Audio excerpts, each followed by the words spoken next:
And welcome to this edition of the Native News Update. I'm your host for today's program on this Monday, September 12th, Paul DeMain. Many of the stories and programs we have here can be found at our website at IndianCountryNews.com or IndianCountryTV.com. But today we're going to take you on a little walk. We're going to give you some musical programming as well in remembrance of those who lost their lives on September 11th, a decade ago, 2001. We're at the Oneida Nation War Memorial on the Oneida Nation Reservation in Wisconsin here, and we're at their wall here, and we're going to run down this because this weekend our U.S. servicemen and veterans were honored at Indian Summer numerous times, especially in relationship to the commemorations of 9/11. But we're going to start here on this end with the Revolutionary War, 1774 to 1783. It says the Oneida are the forgotten allies of the 13 colonies. They suffered heavy casualties at the Battle of Orskay, August 6, 1777, supplied corn to General George Washington's starving army at Valley Forge on April 1778, and thwarted an ambush of General Lafayette's Continental forces at Barren Hill, losing 6 Oneida scouts.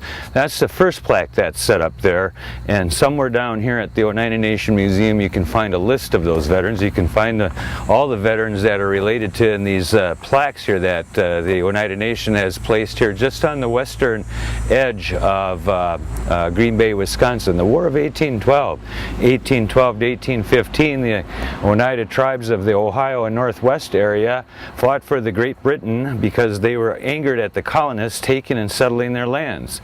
However, the Oneidas once again allied themselves with the colonists and suffered a number of casualties.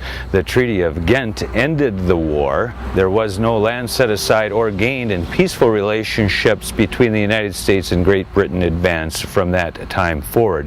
The Treaty of Ghent, of course, was after what they call the War of 1812, and the northern borders of this country, of course, were active with Ojibwe and Iroquois Nation warriors on both sides of the battle, both for Great Britain and for the colonists in some cases. The Civil War of 1861 to 1865, over 1/10 of the Oneida population enlisted in the Army for the Union cause.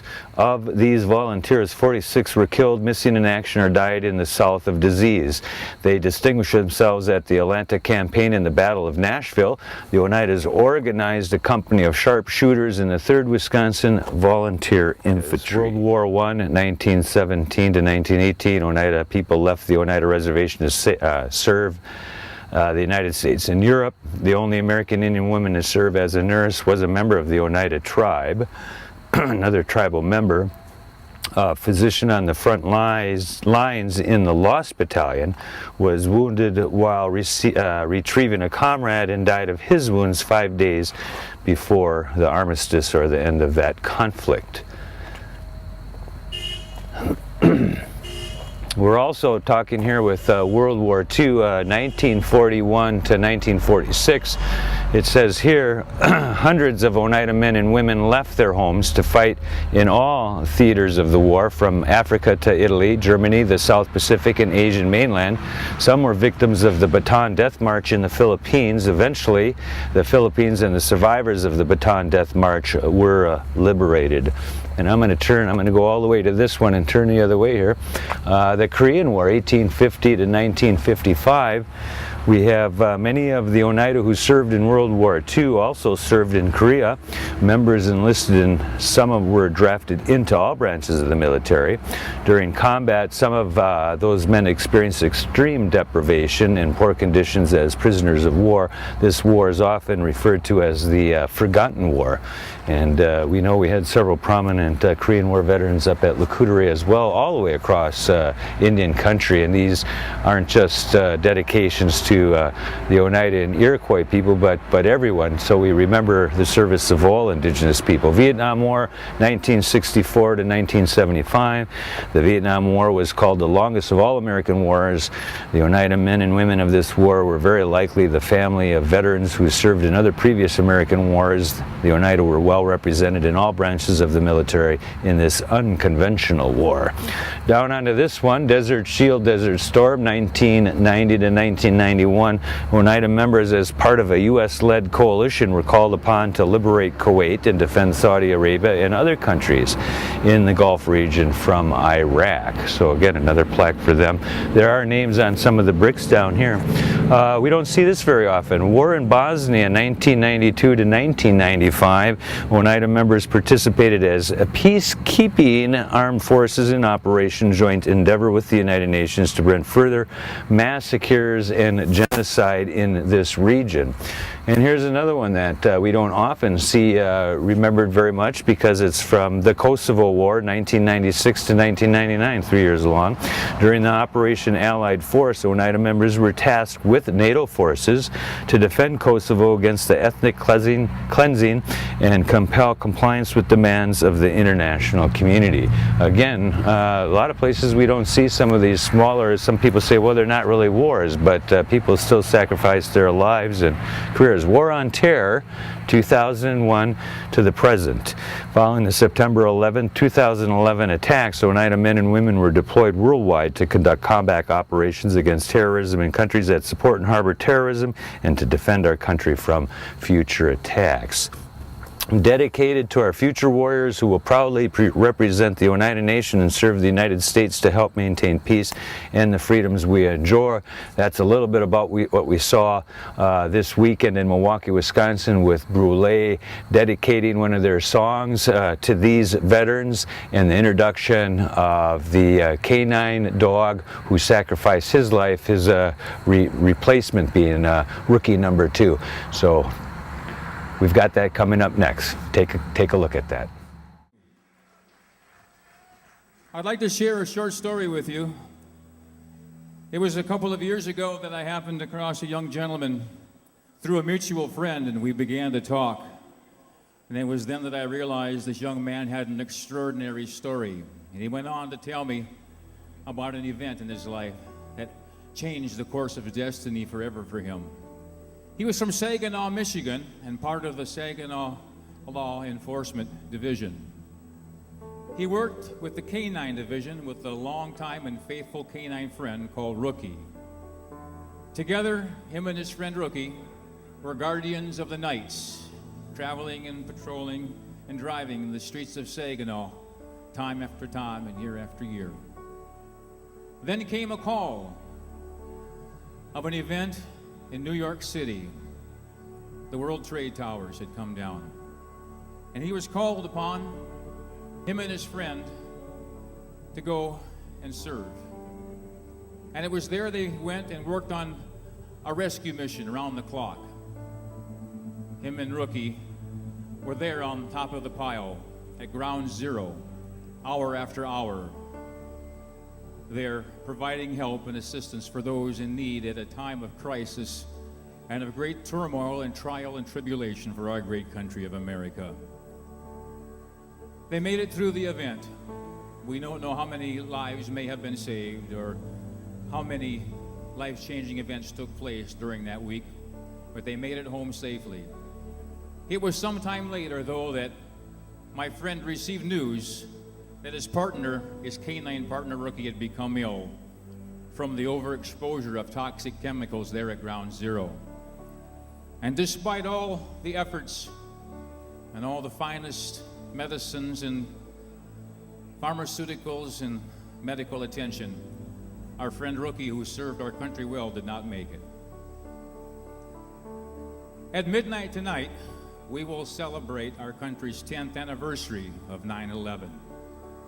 I produced a short story about this young gentleman and his extraordinary adventures with his lifelong companion, now gone, on our program Hidden Heritage. I called it Guardians of the Night, and it became our most popular episode ever.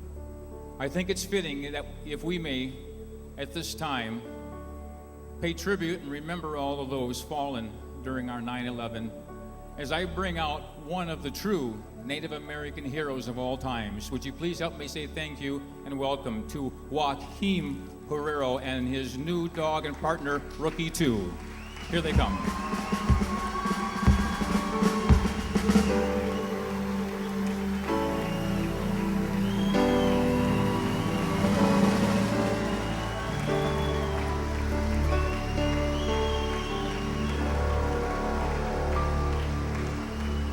Thank you, Joaquin.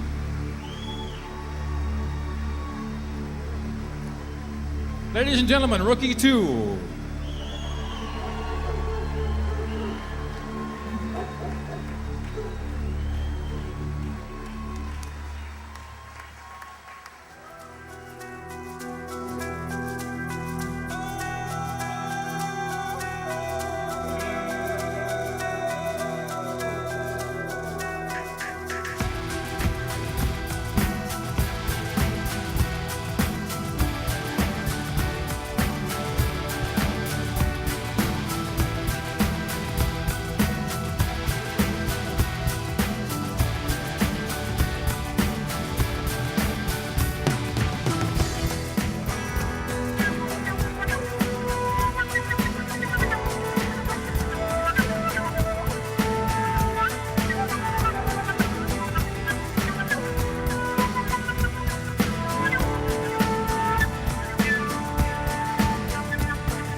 Thank you.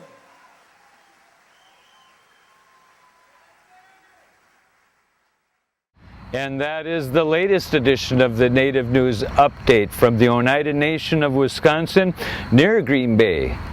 I'm Paul DeMain for IndianCountryTV.com. Thanks for joining with us.